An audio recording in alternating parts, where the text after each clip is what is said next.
खुलुमबाय दिनै प्राइम 24 हेडलाइननि स्टुडिय'आव आं नोजोर बसुमतारी दिनै जोंनि प्राइम 24 हेडलाइन रादाब बिजोङा मोनसे हाबाफारि आखायाव लानाय जादों बे हाबाफारियानो जाहैबाय जोंनि बर'नि सुबुंथिनि थान्दै बिनेश्वर ब्रह्म बिथांनि जिउ खौरांनि सोमोन्दै जोङो गुवारै सावरायनाय जागोन दा जोंनि नैबे जिउ खौरांनि सोमोन्दै सावरायनायाव जोंजों लोगोसेयाव दङ दानि बर' थुनलाइ आफादनि आफादगिरि मानाव गेदेर थरेन बर' सार बिथांजों जोङो कल खालामनानै बिथांनि जिउ खौरांनि सोमोन्दै गोबां गुवारै मिथिनो आखायाव लागोन बिनि सिगाङाव आङो सुबुंथिनि थान्दै बिनेश्वर ब्रह्मनि सोमोन्दै फंनैसो बुंनो आखायाव लादों बिथाङा 1949 मायथाइनि क'क्राझार हाटारमारियाव जोनोम जादोंमोन बिथाङा गावनि माखासे मावनांगौ खामानिखौ एबा न'खरखौ दोनथ'नानैब्लाबो जोंनि बर' हारिनि थुनलाइयाव मैखोमै एबा जिउ मोदोमै बावसोमनाय जादोंमोन जेब्ला बिथाङा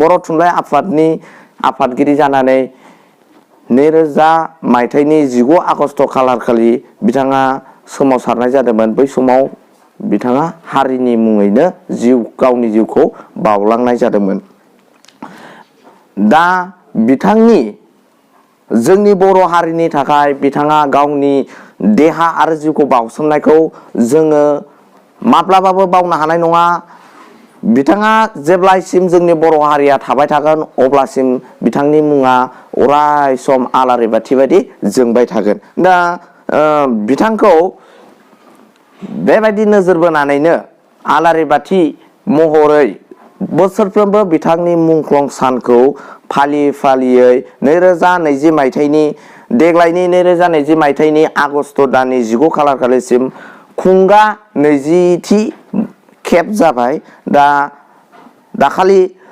गोबां जायगायाव जोंनि आसामनि मोनफ्रोमबो जिल्लायाव दखरायाव जायफोर जायगायाव बर' थुनलाइ आफाद दङ बैफोर जायगायाव बिथांनि मुङै फिरफिला बिरहोनाय जादों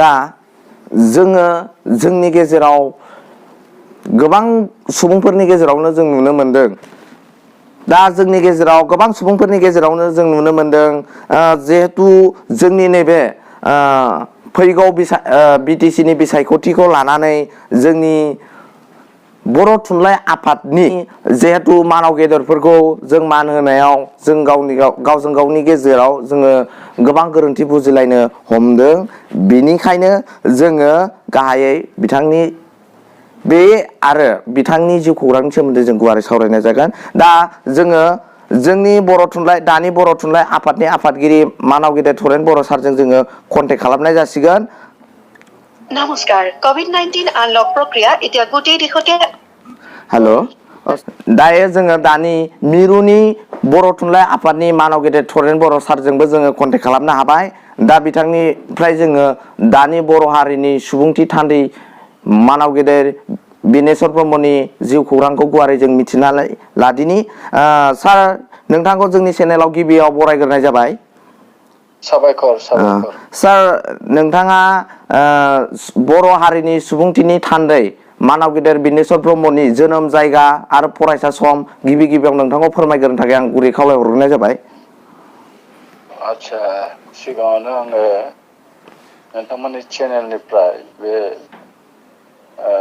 सुबुंथिनि थान्दै बर' थुनलाइ आफादनि बारग' आफादगिरि मुंख्लं बिनेश्वर ब्रह्मनि सायाव बिथांनि जिउ आरो नोजोरनि सायाव जिथु फोसावनो लादों आंनिफ्राय जोबोर साबायखर थाबाय बिथाङा गमामायैनो बै समाव बिथाङा भातारमारि एलपि स्कुलनिफ्राय फैनानै क'क्राझार हायार सेकेन्डारि आरो माल्टिपार्पासनिफ्राय पास जानानै बिथाङा जरहाट एग्रिकालसार कलेजनिफ्राय BSc एग्रिकालसार पास जायो बेनि उनावहाय बिथाङा फार्टिलाइजार कर्प'रेसन अफ इन्डियायाव साख्रि मोनो बेनि उनावहाय बिथाङा FCI आव फुड कर्प'रेसन अफ इन्डियायाव हाबो आरो बे फुड कर्प'रेसन अफ इन्डिया साख्रि मावनायावनो बिथाङा 1985 मायथाइयाव बर' थुनलाइ आफादाव खामानि मावनो थाखाय सिगांबोयो आरो सिगाङावनो बिथाङा प्राइमारि गुदि बर' थुनलाइ आफाद जिल्ला बर' थुनलाइ आफाद बेबायदिनि मिथिङाव गायोमोन बेनिफ्राय धेकियाजुलिनि जिथुनिखि बर' थुनलाइ आफादनि बोसोरारि जथुमा बेवहाय थान्दै महरै बिथांखौ गुवाहाटि जिल्लानिफ्राय लांनाय जादोंमोन आरो बेवहायनो बिथाङा बेसेन बह्रा बाथ्रा बुंदोंमोन सुबुरुन होदोंमोन बै समाव बिग्राम बर' बिथाङा माने गाहाय नेहाथारिमोन आरो जोबोद दुं हाव हाव बे अबस्थायाव बे धेकियाजुलिनि बे जथुमाया जादोंमोन बेवहाय नांलाय खमलाय अनेक जादोंमोन फरायसा आफादनि दावराव दावसिनि गेजेरावबो बेखौ जाफुंसार होनाय जादोंमोन बेनि उनाव सार निमाहा बिनाय थाबाय बिनि सोमोन्दै जों एसे उनावहाय बे बाथ्रानि सायाव सावरायबावगोन दा गिबियाव जोंहा सुबुंथिनि थान्दै बेनेश्वर ब्रह्मनि न'खराव सोर सोर दंमोन बिथांनावथ' बिदा फंबाया दङमोन बिब' बिनानाव दङमोन बेनिफ्राय बिथांनि जिथु बाजै बेथ' दङमोन आरो जेलानाखि 2000 मायथाइ 19 आगस्ट मैयानि सानाव माने बिथांखौ माने उदखारिफ्रा गावथारो बे समाव सासे हौवासा सासे हिनजावसा उन्दै उन्दै दङमोन आरो जोबोद दुखुनांथाव जे बियो माने नोंसोर मिथिखागौ बेयो बै दुंहाव बर'लेण्ड मुभमेन्ट समावनो 1990 मायथाइनिफ्राय 93 मायथाइसिम गाहाय नेहाथारि बेनिफ्राय टंला अधिवेशनाव बियो लेङाइ आफादगिरि जादों बेनिफ्राय बियो उनाव गरेस्वर जथुमायाव बियो आफादगिरि सायख'जादोंमोन आरो बे समाव बिराद दुंहावमोन जोंनि गेजेराव बिदा फंबाय बुथारलायनाय सिथारलायनाय फोथायनाय गैयै बे समावनो बियो माबादों ओमफ्राय न'खरखौ बियो एफसिआइआव साख्रि मावनानै न'खरखौ फिसिनायनि बादैबो माने बर' हारिखौ माबोरै जौगाहोनो हागोन बर' हारिखौ माबोरै गेरेमसा हारि दानो हागोन माबोरै खौसे खालामनो हागोन जिउयै माहामै सिन्था खालामग्रा सानसुबै सासे दैदेनगिरिमोन दा बेनि उनावहाय नोंथांमोना मिथिगौ जे बिथांखौ आसलते बे समाव माने गोरोन्थि बुजिलायनायनियावनो जा बा माबा मोनसे गोरोन्थियावनो जा बिथांखौ सासे मेलेम गोनां मानसिखौ सासे मोजां सानसुमैखौ जोङो खोमानानै लादों आरो बिथाङा एफसिआइआव मावनाय समावनो बर' थुनलाइ आफादनि बे गोजौ बिबानखौ आफादगिरि महरै दैदेननाय समावनो बिथाङा माने बै समाव एखेबारे रां रुफा गैया बेनिफ्राय प्रमद चन्द्र ब्रह्मनि जिथु सोदोब बिहुं बेखौ माने सेबखांनो थाखाय माइसुराव बेखौ लांनाय जादोंमोन बिथांनि दैदेननायावनो ओमफ्राय उनाव बेखौ 1996 मायथाइयाव गरेस्वर जथुमायाव बेखेवनो हानाय जायो जोङो बेनि उनावहाय बै समाव नन रिकगनाइज्ड नन एसिबल इन्डियान लेंगुवेजनि बर' रावखौ जोङो CSTT माने जोङो टेक्निकेल टार्मिनलजि निउ दिल्लीनि जों अनसुंथाइ मोननानै जोङो टेक्निकेल टार्मिनलजिखौ खालामनो हायो ओमफ्राय जोङो बे समावनो हिन्दी डाइरेक्टरजों लोगो नांनानै जोङो माल्टिपल डिक्सनारि बानायनायनि बे खाबुखौ जों मोनदोंमोन बिथांनि गोख्रों नाजानायाव दै बेनि उनावहाय जोङो नुनो मोनो जे बिथांनि नारा नाथा नाजानायावनो जोङो बे समाव जोङो बर' नेशनेल कनभेनसन जों लिंदोंमोन गुवाहाटि JB हागदिर भबनाव ओमफ्राय बर'नि जेसेबां हारिमायारि आफाद राजखान्थिगिरिफोर दङ जों माने बे दुंहाव गावनि गेजेराव बुथार सुथारखौ होबथानो थाखाय बा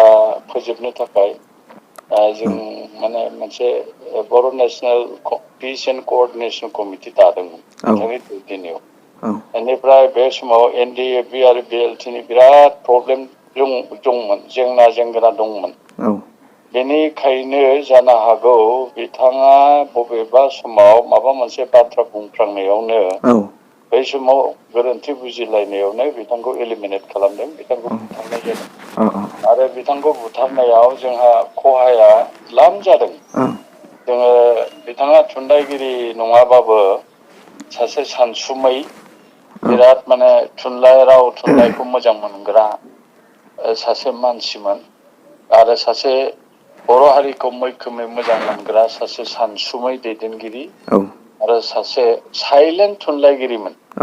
बेयो एफसिआव मावनाय समावनो बर' थुनलाइ आफादनि आफादगिरि जानाय समावनो बेयो माने गांनै खन्थाइ बिजाब आइनि आर'ज ओमफ्राय बारदै सिख्ला बेखौ लिरदोंमोन।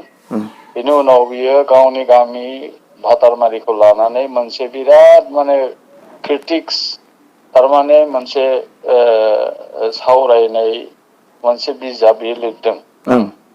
बे बिजाबाव गासै बर' हारिनि थासारि, बर' हारिनि जानाय लोंनाय, बर' हारिनि ट्रेडिसनेलिज्म, बर' हारिनि हारिमु गासिबो बेवहाय बेरखांजोबो। आरो बिथाङा माने बेयाव बे मोनसे खन्थाइयाव गोसोआव दङ। बिथाङा ओरैबायदि बुंदोंमोन जे ओरैबायदि खन्थाइनि गेजेरजों ओरैबायदि फोरमायदोंमोन। दाबो नोंसोर गावखौ सिनाया, गावजों गाव बुलाय सोलाय, फंबाय बिदानि खोथा खोनासङा, बिदाया फंबायखौ अना बजबा, आय' नोंसोरथ' गासिबो लेखा गोरोंजोब। बेबायदि मोनसे खन्थाइनि गेजेरजों बियो बिराद गावनि साननाय हनायखौ दुखु फोरमायदों। आरो बिनि अनगाबो मोनसे आङो बारदै सिख्ला खन्थाइ बिथाङा माने मोनसे मेसेज होदों आरोखि। जे बिथाङा बुंदोंमोन बारदै सिख्ला खन्थाइनि गेजेरजों बै फैलाव बुहुमनि बिखायाव गावनि बिमानि राव फाव सोदोमस्रि थांनानै थाजानो लुबैयो आं। जों मुगैया मालायनि राव फाव, मालायनि सोदोमस्रि, थांनानै थाजानो लुबैयो आं। बे बारदै सिख्लायाव बिथाङा मोनसे मेसेज होदोंमोन जे बर' साहित्य सभा खालामदों, बर' हारिनि मोनसे सोमावसारदों, नाथाय गुबुन गुबुन हारियाबो मानसि हिसाबै थांनानै थानांगौ। हिउमेनिटि, बे हिउमेनिटिखौ बिनेश्वर ब्रह्मआ अराय बुङोमोन। आरो हाथियार कालसारखौ बै समावनो बिथाङा गारनो थाखाय बुंदोंमोन। आरो मोनसे बाथ्राया बेनो जे बिएलटि आरो एनडिएफबि गेजेराव जिथुनिखि फारागथि, बर' फिसा हिसाबै खौसे जानानै खामानि मावनांगौ, उदार सुदार खालामनो नाङा। बिथाङा बिराद माने सात जारलानि गेजेरजों एनडिएफबि आरो बिएलटिनि केडारफोरखौ लोगो हमनानै सावरायनायनि लामाखौ दिहुनदोंमोन। आरो बहाबा शिलं, बहाबा सिम्बोरगाव, बहाबा भैरबकुन्द बेबायदि थांनाय। आङो बिथांजों थाफानाय हिसाबै आं सब मिथिजोबदों। बिनि उनावहाय बेबायदि सासे सुबुंथिनि थान्दै बुंनायनि जाहोना जाहैदों बेयो मानबीयताखौ खुब नायोमोन। ओमफ्राय उन्दै गेदेर बेनाव गैयामोन। आচ্ছা सार, बे बिथांखौ माब्लानिफ्राय सुबुंथिनि थान्दै आरो मानो थाखाय बिथांखौ सुबुंथिनि थान्दै होननानै बुंनाय जायोमोन? बेखौ सुबुंथिनि थान्दैखौ बर' थुनलाइ आफादानो दोनो। आरो जोंहा मोनसे क'क्राझाराव ट्रास्ट कमिटि दङ।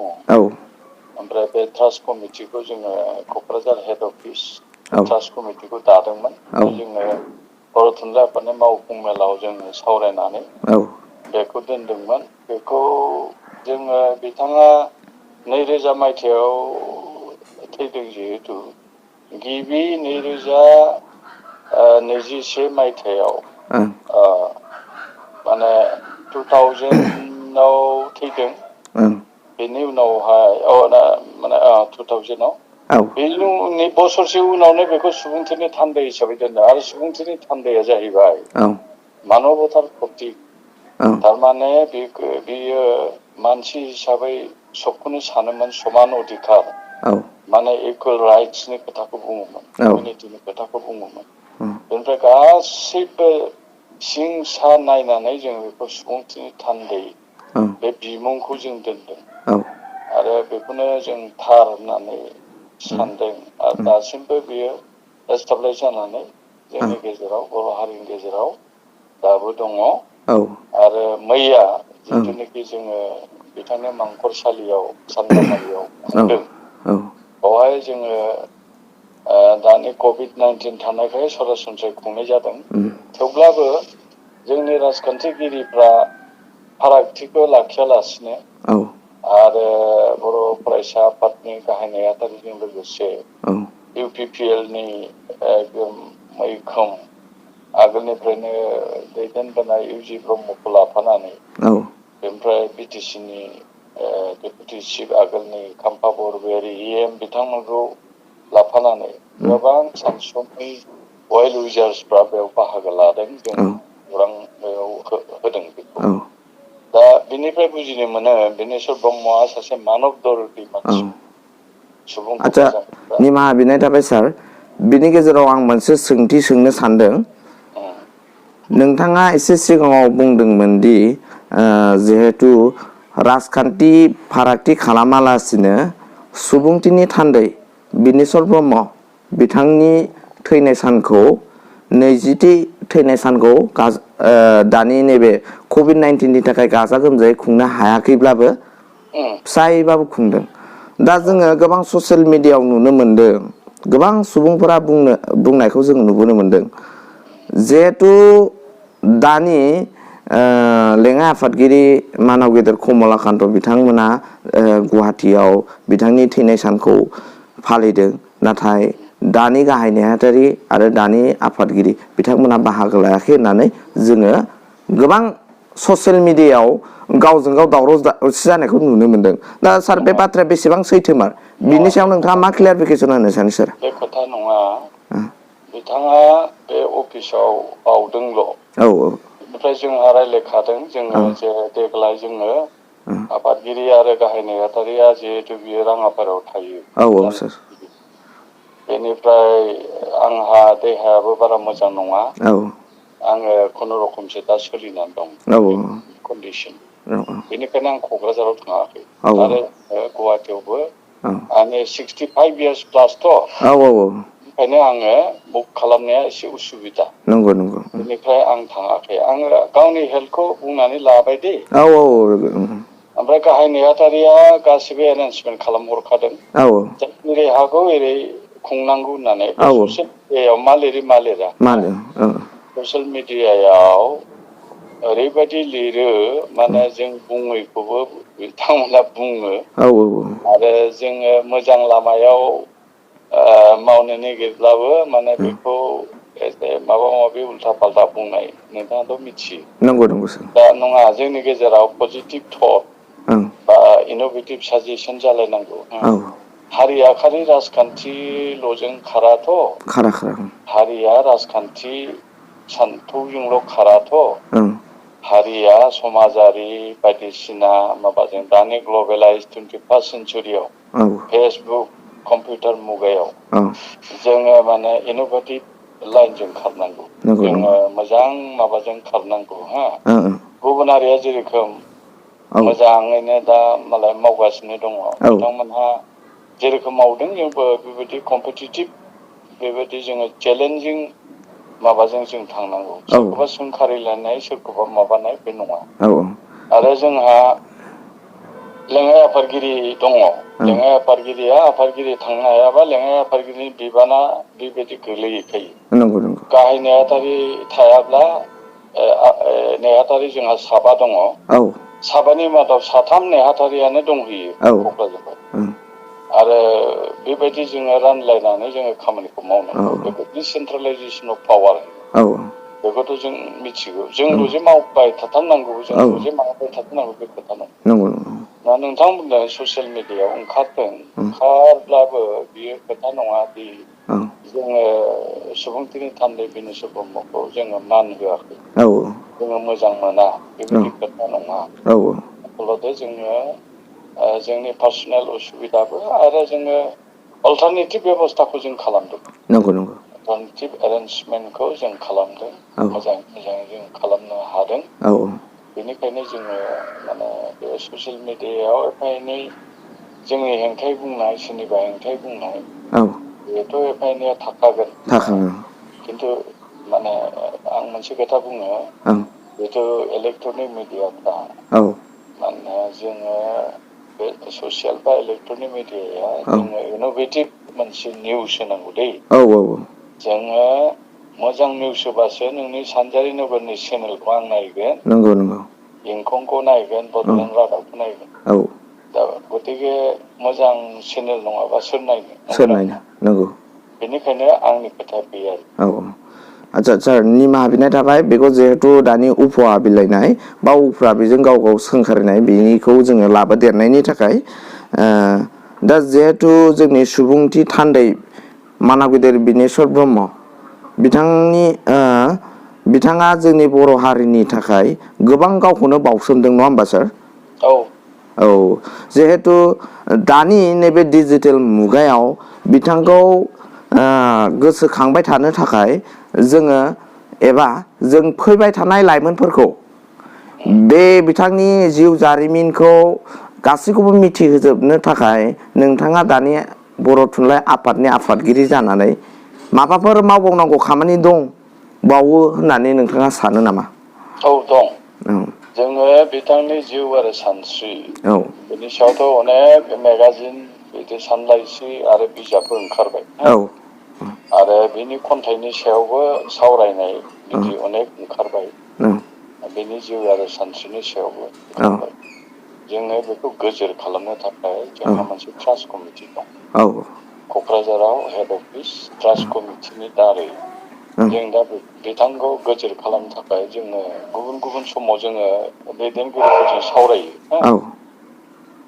दा जोङो जिहेतु मांखरसालि जिहेतु सान्दामारियाव बिराद बुरजा हा प्राय बिगाबासो जागोन बिगाब्रै बिगाबासो जागोन बेवहाय बेनि नामै मोनसे जोङो अडिट'रियाम लुनायनि जोंहा थांखि दं बेनिफ्राय अलरेडि मोनसे फिसा अडिट'रियामबो लुबाय खिन्थु जोङो बिराद गिदिर अडिट'रियाम लुनानै आरो बे मांखरसालिखौ जोङो टुरिस्टनि मानसिफ्रा जाहाथे नायो टुरिस्टनि मानसिफ्रा आरो निउ जेनेरेसना दानि गोदान जोलैया दासो थांनानै बिनेश्वर ब्रह्मनि जिउ सानस्रिखौ मिथिनो हायो बेनि थाखाय जोङो आरो जोङो सुबुंथिनि थान्दैनि नामाव जोङो माने मोनसे आसन होनोबो जों सानगासिनो दङ मोनसे आसन होयोबा हयथ' बे गोजोर जागोन आरो जोंहा ट्रास्ट कमिटियाव मावनांगौ अनेक खामानि दं ओमफ्राय बेल' नङा जों बिउराम बर' ट्रास्ट खालामबाय जुगेन्द्र कुमार बसुमतारी ट्रास्ट खालामबाय जोंनाव अनेक ट्रास्ट दंसै दा बे ट्रास्टनि गेजेरजों गोदो ट्रास्ट गैयामोन दै दा जोङो ट्रास्ट कमिटिनि रेसपन्सिबिलिटि एइम्स एन्ड अबजेक्टिभ्स जों बेखौ खालामनायनि खारना जाहैदों बे मानसिनि कन्ट्रिबिउसन लाइफ कन्ट्रिबिउसन बेखौ जाहाथे जोङो पारमानेन्ट गोजोर खालामनो हायो जोंनि उद्देश्य जाहाथे यां जेनेरेसना बावा ओमफ्राय मोनसे जोङो बे जथ' जोंनि गेदेर गोलाव थैदों रुंसारि जादों जों मोनसे केलेन्डार बानायनो केलेन्डार थारमाने लाइफ केलेन्डार आरो माने बेबायदि जोङो बिनि दारैनो जों खामानिखौ मावनो नागिरदों ओमफ्राय दानि डिजिटेल मुगायाव निउ जेनेरेसननो मिथिहोनो थाखाय जोंहा थुनलाइबो जोङो थांनाय खैराबारि अधिबेशनाव खैराबारि जुथुमाव थुनलाइ जोङो लन्चिं खालामबाय ओमफ्राय बर'नि जथ' माने बिजाब साफायदों बे बिजाब साफायनायखौ जोङो माने बाहाय माने इ बुक्स प्रजेक्ट जों लादों बे इ बुक प्रजेक्टआ फ्राय 80% कमप्लिट जाबाय बेनि उनावबो जोङो डिजिटेल लार्निं एन्ड टिचिं बेनि राहाखौ जों लानो नागिरदों डिजिटेल लार्निं एन्ड टिचिं बेनि उनाव जों ओंखायनो दा webinar national level state level webinar programme खालामबाय थादों गाबोनबो बड'लेण्ड इउनिभारसिटि बर' थुनलाइ आफाद वेबिनार प्रग्राम दं दाख्लैबो जोङो जेसेबांनाखि जोंनि बर' थुनलाइ आफादनि सिङाव मावनाय जायखौनाखि लिटारेरि माबा दं इउनिट दं थुनलाइयारि गौथुमफोर दं जों वेबिनार प्रग्राम लानानै खन्थाइ आवरायनाय सुंद' सल' सावरायनाय मेथाइ खन्थाइ आवरायनाय बेखौ जों लादों साननै हाबाफारि बेनि अनगाबो जोङो सम सम दाख्लै जोङो नेशनेल एडुकेशन पलिसि NEP नि सायाव माने क'क्राझारनि बे बेंटल कलेजनि दैदेननायाव आरो बियो माबा अल आसाम बर' डिपार्टमेन्ट फोरोंगिरि आफाद एसिस्टेन्ट प्रफेसार आफाद गैया होमबा फोरोंगिरि आफाद बिसोरनि नाजानायाव NEP आबो बिराद इम्परटेन्ट निउ एडुकेशन पलिसि बेखौ यंग जेनेरेसननोबो मिथिहोनांगौ मिडिल जेनेरेसननो मिथिहोनांगौ जों आंहाबो मिथिना लानो मोजां दा जे सेन्ट्रेल गभर्नमेन्टआ मिरु सरकारा जे निउ एडुकेशन पलिसि लन्च खालामनो नागिरदों बावहाय जोङो माल्टि लेंगुवेज स्टेटआव मा जागोन जोंनि बर' बिजोंनि अबस्था मा जागोन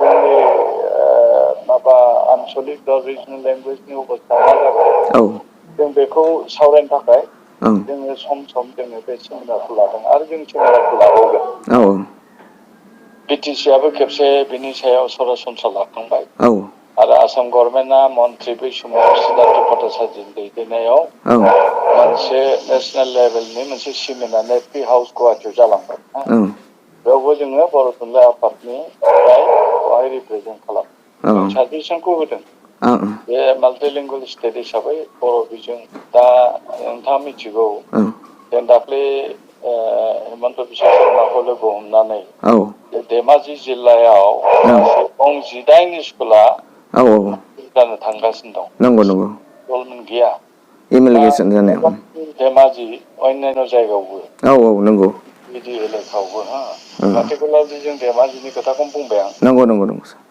बे मार्जार जानो थांनाय स्कुलफोरखौ जों मारै रैखा खालामो नंगौ सार जों मारै स्टुडेन्ट एनरलमेन्टखौ बांहोनो औ दा खोथाया जाहैबाय जे आं होनदों बे लकडाउन समाव कर'ना भाइरासनि समाव स्कुलखौ मार्जार खालामोबा बे लकेलिटिनि फोरोंगिरिफ्रा सेन्टिमेन्टआव नांगोन बेखौ मावथ'नो नाङा दोनथ'दो किप एभियेन्स खालामनो बेखौ एसे सावरायनाय जादों कमिसनार लेभेलावबो सावरायनाय जादों आरो BTED आव 180नि एबाब जानो थांगासिनो दं दा बेफोरबायदि खोथा ओमफ्राय जोंनाव बर' एन्ड आदार ट्राइबेल मोनसे सेल दङ बेखौ फुल पेजेड डाइरेक्टर खालामनो थिनदों दा बेफोरबायदि जोङो सिं सिं माखासे खामानिखौ गभर्नमेन्टजों पेट्रनाइज खालामनानै बेल' आरो नंगौ गोजोननाय थाबाय सारनिसिम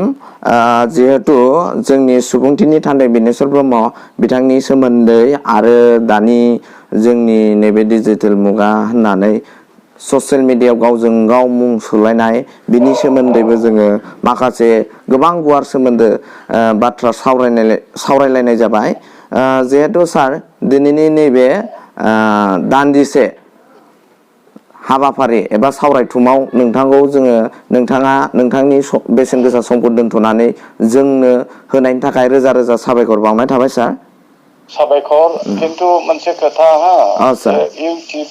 इउटिउबार होनो नामा इउटिउबार दा इउटिउबाव जानला मोनला पस्ट खालामनायखौ आं नोंसिनाथ' चेनेला थिगैनो दं खिन्थु बे इउटिउबाव जानला मोनला जोंनि माबायाव समाजनि गाज्रिनि थाखाय बे गोहोम गोलैनाय बे खौरांफोरखौ होनो नाङा आंनि बेयो मोनसे माने रिकुवेस्ट आंनि माने आरज आरो आं जायफोर इउटिउबाव मावदों साबायखर बावो बिथांमोना इनफरमेटिभ जादों बे नंगौ खिन्थु जानला मोनला जोंनि समाजनि खोथा जोंनि माबा माबि खोथाफोरखौ जोङो जेने आगलि पिकचार माबा माबि बेफोरखौ खालामनाङा आरो जोंना दा आथिखालाव जोङो यंग जेनेरेसना मिसलिडिं यंग जेनेरेसन नोंथ' मिथियो नंगौ नंगौ सार मिसलिड जागासिनो दं अनेक लाइनाव मिसलिडिं इयथ्स जागासिनो दं आरो जोङो बे बिटिआर सुक्तिनि गेजेरजों जोङो पिस एन्ड ट्रेंकुइलिटि इन्डिया जिहेतु सिजफायार खालामनानै बिथांमोना मेन स्ट्रिमाव फैबाय जों गतिके जोङो मोजाङै जोङो गावजों गाव अनलायनायनि गेजेरजों जोङो बे हाथियार कालचारखौ गारनो हाबायब्ला जोङो मोजाङै मोजां सोंखारिया लायाजासिनो जोङो माने खामानि मावनायनि थाखाय आवगायनांगौ आरो माने we must thanks to central government and the state government. औ नङा दा बे खोथाखौसो आं लास्टाव ओरैनो बुंबाय आं साबायखर थादों सार साबायखर थाबाय नोंथाङा नोंथांनि बेसेन गोसा समखौ होनानै जोंनि नैबे दान्दिसे सावरायलायनायाव बाहागो लानायनि थाखाय सार नोंथांखौ रोजा रोजा साबायखर बावनाय जाबाय गोजोन्थों